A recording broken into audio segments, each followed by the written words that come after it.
Hey guys, today's video I'll be talking about Invest 91L that is off the east coast of the Yucatan Peninsula, and it's currently producing a large area of disorganized showers and thunderstorms.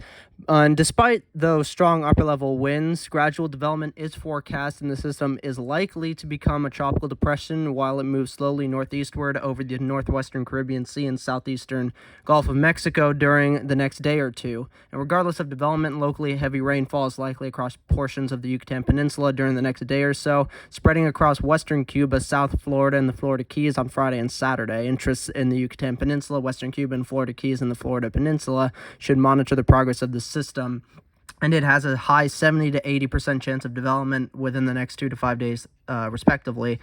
And this is the general area where it will likely develop into at least a tropical depression, maybe a tropical storm. You can see it will generally head in a northeast direction or so, and likely cross somewhere around central southern Florida. But once it crosses the Florida coast, and you'll see with some of the models with what they think will happen with the system, I think it has the best shot at developing into a stronger type of tropical storm, maybe at the least, once it's off the southeast coast in the Atlantic. There's also this second disturbance that has a low 10% chance of development within the next 2 to 5 days, but significant development of the system appears unlikely as it moves generally east-northeastward over the next several days away from the southeastern United States. So because surface pressures are currently high across the area, so we'll likely just see the Invest 91L form into our first tropical cyclone of the 2022 Atlantic hurricane season. Now let's look at how it looks currently on satellite imagery, and overnight into this morning, it really started to get its act together.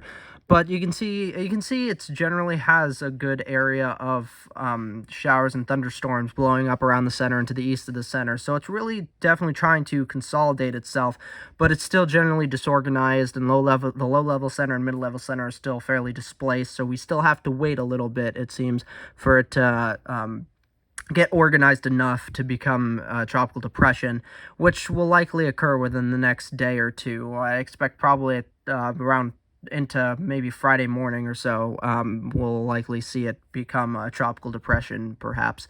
But let's look at the intensity guidance. I don't believe this intensity guidance. This is the 12Z run of it. All the models keep it below tropical storm status. I think it will reach tropical storm status at some point in its life, more likely than not once it crosses Florida and off the southeast Atlantic coast. But, I mean, it will likely at least get to tropical depression status. I do think it will become a tropical storm. I don't really buy into this run of the intensity guidance models.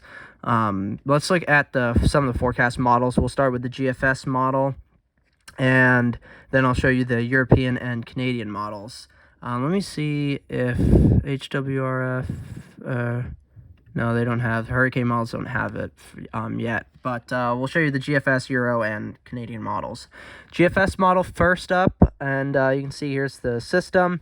We move this forward into the rest of today and into tomorrow. You can see the GFS really starts to consolidate the system pretty quickly, especially, again, as I said, heading into Friday. The pressure's already down to 999 millibars, and then it stays somewhere around 1,000 to 999 millibars or so. As it continues to the northeast across Cuba and towards Florida, you can see it gets down towards 996 millibars or so, and then it starts crossing southern Florida and brings, you can see, heavy rain across the area. And then it gets into the Atlantic, and it still holds together for a little bit, and then starts to be swept out to sea into the open Atlantic and starts to dissipate eventually. Now let's show you the European model. And you can see here's the system right here. We move this forward in time. The European model drags this up towards the north and east, just like the GFS, but it shows it generally weaker as a system as it goes through the southeastern Gulf of Mexico, southern Gulf of Mexico towards Florida. It crosses Florida, and then it looks like the European model strengthens it as it gets off the east coast of Florida and into off the southeast Atlantic coast. As of the 6Z run. 12Z run will probably come in, I think, in the next couple hours or so. The Canadian model, let's move this back. Here's the system. Move this forward, and you can see the Canadian model really rapidly moves it towards Florida, but keeps it fairly weak. Again, as I said, as kind of like the European model, but even weaker, to be honest. And then gets it into the off the east coast of the Florida and into the off the southeast Atlantic coast there, and still keeps it generally weak, and then out to sea and dissipates. So really the strength of the system, really what it'll do, especially since there will be very, very strong wind shear over the Gulf. We'll really have to see what it does and how it interacts with it. I think that it will have its best shot, though, in general, of really becoming a tropical cyclone once it's off the east coast of Florida, but it could at the least become a tropical depression before it hits Florida. Now, let's actually show you real quick what each of the models show for rainfall for Florida and Cuba. Let's see, total accumulated precipitation. You can wow, the GFS really deluges western Cuba and southern Florida with at least, it looks like, 3 to 4 inches of rain in spots, upwards of 5 to 6 inches, even getting up towards some spots into the yellows, so towards even a foot of rainfall, which would be very, very problematic and potentially even disastrous in some areas, especially since it's in Florida. It's including Naples, Miami, all the Keys, so flooding will likely be a big concern in the end, regardless, with this system in those areas. Let's show you the European model, which also has rainfall. Good. Kind of a similar story, especially for western Cuba, showing upwards of at least 3 to 4 inches, even up towards 6 inches. Florida, especially central to southern Florida, like the GFS, showing at least 3 to 4 inches, up towards 5 to 6 inches in spots. The Canadian model shows probably the most bullish, at least, or most consistent, with at least 6 inches plus from western Cuba through southern Florida, and even Miami looks like is within the bullseye of up towards 9, 10, 11 inches, maybe in isolated places up to a foot of rainfall. That is, again, it's very problematic with the system. It's definitely going to be a very wet system, even though it'll be lopsided on to the east of the center, north and east of the center, but it will bring a lot of moisture, a lot of heavy rainfall, flooding rainfall with it.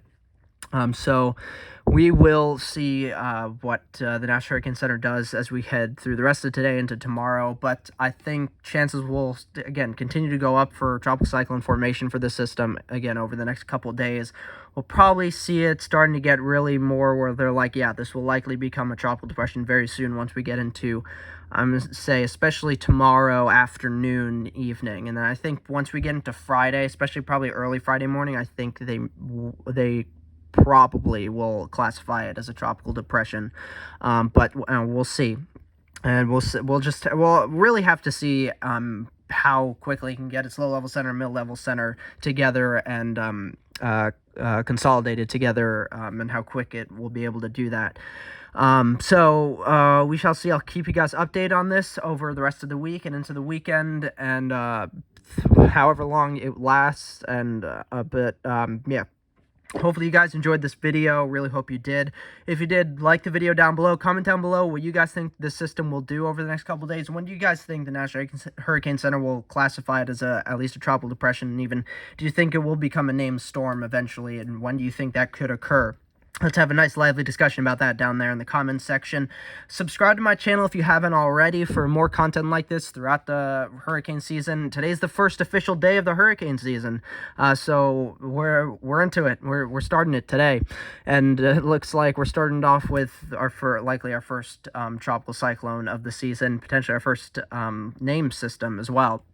So, again, consider liking the video, subscribe to my channel, comment down below. Let's have a nice, lively discussion down there in the comment section about what you guys think the storm will do, and when do you guys think the National Hurricane Center will classify it as a tropical depression, when you think it could be classified as a tropical storm and be named, if you think it will. And hopefully you guys enjoyed this video, and I'll see you guys in the next one. Bye.